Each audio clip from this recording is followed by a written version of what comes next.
today we are so blessed with the company of Todd Isberner. Did I say that right? Todd Isberner? That's pretty close. It's Isberner, but that's pretty Isberner. close. It's not very common. Todd Isberner and Wendie Pett. And anyway, I'm so glad that y'all are here. So tell us just a little bit about yourself, life in Minnesota, and how you like to spend your days. Oh, wow. That depends on the season. How long is the podcast? Yeah. How we like to spend our days, because our days are, they're planned out. And as people who are planners know, once the tyranny of the urgency sets in, you're on for the ride of your life. And that's our days. But I like to be outside as often as I can during those days, because I like to get out for a walk. I like to go and just trim my flowers and just really make the most of the summer, because it's so short here in Minnesota. So Wendie is still becoming a Minnesotan. You might need to know that, because I am a Texan at heart. Yeah, seriously, any Texan you ever run into who was born and raised in Texas, always a Texan, will always say, "I'm always a Texan." And I've been here 25 years. Yeah, Me too, Candace. Is that you, Candace? Yes, me too. That's so good. I was West Texas, so Amarillo. Yes. Oh, Oklahoma now. So I'm curious, when you get back around your people, does your accent really start to set back in? Like you go back to that good Texan accent? Yes. I've learned it's definitely dropped the y'all as much as it used to be, but yes, it does. And even people around here, like, I don't think my accent's that strong, but I have people tell me they hear it very clearly. So, and then I have others who don't. And so I've even had someone think that I was from Southern California. I'm like, I don't know how Southern California and Texas really come together, but I guess it's in just a few of the words I say, it might be drawn out. That's funny. That is funny. Yeah, but we enjoy Minnesota. It's a great place to raise a family, and Todd has a family, I have a family, and we have a blended family. Yeah. And so we're very grateful that God is in our story. It's his story, and how he redeems and he restores, and he is the one that gets the glory in our lives. And just grateful. I think Wendie and I both feel like we've lived a few multiple lives. Because of our story, the way it has progressed in life, that you look at that season in your life and go, wow, that was interesting. And God, you were in that season of my life, even more so than I realized at the time. And then you get to a stage and you're able to look over your shoulder and you realize God is this amazing way of pulling together his tapestry of life's circumstances and events to actually make a beautiful picture out of it. But it doesn't seem that way at the time. Sometimes it just makes zero sense. Yeah, no, I totally agree with what you're saying, and like how we can't always see his hand, but looking back, we do. And with beauty, I don't think beautiful things just happen. I think it must be formed. And so last time we were chatting, you were talking about how God just surprised you both with your relationship. And so I'd love for you to just kind of tell that story again. It's almost, I don't know, like a kid asking for a bedtime story. You're just like eager to hear it. And I feel like that's how heaven feels whenever we share our stories. So just kind of leaning in, the joyful anticipation to hear it, but also those hard moments. That's good. Even those they're anticipating that, because that's when God's glory is shining through our weakness. So can you tell your story more? Once upon a time. The bedtime story. A long time ago, even longer for me. Yeah. You can start with yours first. Really? Yours is longer. Yeah, it is. Okay, all right. Okay. So I'm going to I'll do the front end before I met Wendie pretty quickly. But I was born and raised here in Minnesota in a small town with a great family, mom, dad, brothers, sisters. And, we had just a great appreciation for our faith, even though when I was in my teens, I left the faith. We were raised in the Catholic Church, and it really was a wonderful experience for us.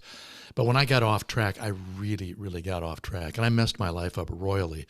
And God was able to reach back into my life and get my attention when I was 25 years old. I was going through a very, very painful divorce, lost my wife to another man, had two little girls, and just wasn't quite sure how in the world I was going to be able to manage life. But that was the point in time which I really, really surrendered my life. And when God came in, he completely transformed everything, starting with the way I could think. My mindset about everything changed. My whole worldview changed. My understanding of who God is and what he did for us took on a whole new meaning. It went from my head down into my heart. It became very real. The meaning of what Jesus did on that cross completely transformed me in that moment and for the rest of my life. And so from that point on, I'm a single dad. I'm raising a couple little girls, kind of co-parenting. Went to seminary because I thought, well, God, there must be more that I could do for you to show my gratitude for what you've done in my life. So I was working full-time, going to seminary, part-time raising two little girls. And and life was really pretty crazy busy for me. But all the while I could see God's hand moving me along into a direction that he had pre-planned for me. So I ended up forming a company called Share Media, and our company worked with Christian radio stations and other nonprofits around the world. And I did that for over 40 years. And during that period of time, after I had kind of finished off raising my daughters, I ended up in, wow, we're really going to go deep on this. Go ahead. But it is the story. I ended up in another marriage after being single for 10 years. And I wasn't paying close enough attention to God in terms of who I was marrying. That was a very challenging, painful marriage that went for 20 years. And 23 years. Yeah, well, 20 years actually, but we engaged for 3 years. So it was. I learned more about unconditional love than you can ever learn from any book, any course, any mentor. You live life and you commit to love the way God told us we need to love unconditionally. And so we had a very, very difficult time. My wife was tremendously handicapped by all kinds of mental problems and addictions and the kind of thing that just can destroy a life. And it was painful to see her life being destroyed. And we ended up divorced. And in fact, she just passed away here a few years ago, just from all of the challenging things that her body had to go through. But I was single again, and I just said, Lord, here I am in this spot. I've learned a lot, and I thank you. You're still using me, and if you have something else in mind for me as far as another marriage someday, I'm open. So a few years later, I met Wendie. I showed up in the picture. Completely not expecting Blindsided. anything. I mean, Both seriously, of us. we were both. You want to tell the story and how we met? Yeah. Well, before we go there, I'll tap into, obviously, well, not obviously, but I do have a son that's 22. So I was married in a previous marriage before. We had met in Texas, and 6 months after we got married, we moved to Minnesota. He had a job transfer. And I didn't realize at the time, but I was I felt very lonely. I felt very resentful, bitter. He moved me away from my family and friends, and it's not his fault. That's what you do when you get married. You go with your husband, and I just really wasn't in a place of fully understanding and knowing God in his depths and really seeing that for what it is. And we really just unfortunately grew apart. And it was tough. It was really tough. And we're friends today. And in fact, Todd and Chris are friends, but it was just a really hard season. And it just proves how, unhealthy and negative emotions can send you down a different path of thinking when really, it could have been mended and fixed. But nonetheless, we were separated and then divorced, and it was about 8 years that I was a single mom. And my son was, I guess, about 3 or 4 at the time that we got divorced. He's now 22, but 8 years single mom. And then I met Todd, in Nashville, Tennessee, at the NRB, National Religious Broadcasting. And I was there for television. He was there for radio. Yeah. And I was about my business. She was about her business. And a friend of ours said, hey, you guys need to meet each other because you're both from Minneapolis, St. Paul. We said, what? Yeah. Oh, really? Hi. Yeah.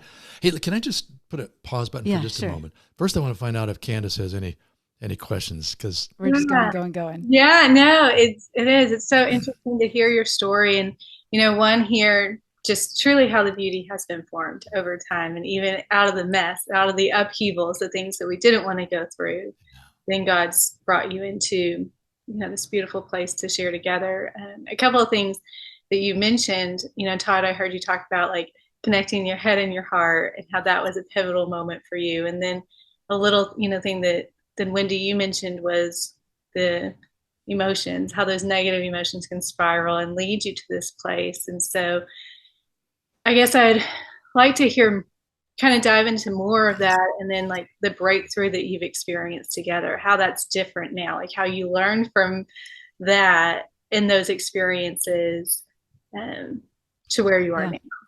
Well, I will say that when I was single, I was trying to fill that void of that loneliness, that resentment, all that stuff I was feeling. I was trying to fill that void with just people around me, and hanging out with people that maybe I shouldn't have been hanging out with, and just whatever, just wasn't being as responsible as I could or should have. And I literally met the Lord on my steps in my apartment. I remember I was out with some friends, and we were out at a restaurant, and we were probably drinking and then going off to dancing. I mean, I don't know at that point. We were just, having quote unquote fun. Not the kind of fun I have now. But it wasn't the most godly fun, but yet in our eyes it was fine, because I was a Christian at that point. And I think that I want to make that clear, because there's a lot of people of the faith that think they have, how do I say it, that they are in the zone with the Lord, and really sometimes we have to take a step back and see if our actions are really in alignment with his will for our life. And anyway, long story short, I'd come home after an evening of being out, and I remember coming home to my townhome, and I shut the door behind me, and the silence that I experienced was deafening. It was so heartbreaking. It was such a time where I just felt distraught, and I felt out of control and just sad beyond sad. And I was heading up to my bedroom, and I collapsed on my stairwell up the stairs, and I just cried out to God, and I said, God, I need you. I just need you. I don't know what to do. I don't like feeling this way. And I really went into a bit of depression for about 3 days. And I literally heard the voice of God in my bedroom when I was in my bed for 3 days in just a depressed state. And I heard his voice say, get up. And I heard that a couple of times. And I really just knew that that was the voice of God. And it was time for me to get up, repent, and turn away from all the ways that I was thinking and doing, and to get on his path. And so that's really what opened the door, if I will say, to even the opportunity of meeting someone so amazing as Todd. Because if I were still going in that direction, we would have never crossed paths in the way that we cross paths. Yeah. So God is faithful. Yeah, when we both kind of pull back and look over the years, and I mentioned earlier, I feel like I've lived several lifetimes. We both do. I'm amazed at the sovereignty of God, his ability to control things when we're not even aware of it. I'm amazed at the grace of God that protects us. I'm amazed at the mercy of God. When I received the Lord, I felt like, God, I don't understand. Why didn't you squash me like a bug? Because I was so arrogant and proud. How could you be so full of love and forgiveness and grace and mercy to have put up with that? And this is the thing that we really keep driving home to ourselves and others. God is a God of love and mercy. He has a plan, and he has a purpose for your life. And if it isn't going the way you want it to go, there's a possibility that you're making wrong decisions and you are not fulfilling the plan that God has for you. We make our own plan. And in essence, too, we sort of put ourselves in the position of being the God of our life because we want control and we think we know what's best. And we don't. And it's not until we are humbled and then willing to take a look at things that God is able to really start to get his plans accomplished through us. Speak to us. So anyway, go ahead, Candace. And just that breakthrough, that you've experienced. And so I know last time we were talking, Todd, you mentioned that you do feel like the two of you are soulmates, but you are very different. And I think that's something that kind of our culture doesn't see that way. That if we're soulmates, it's that very romantic view, and that we see eye to eye on everything. We load the dishwasher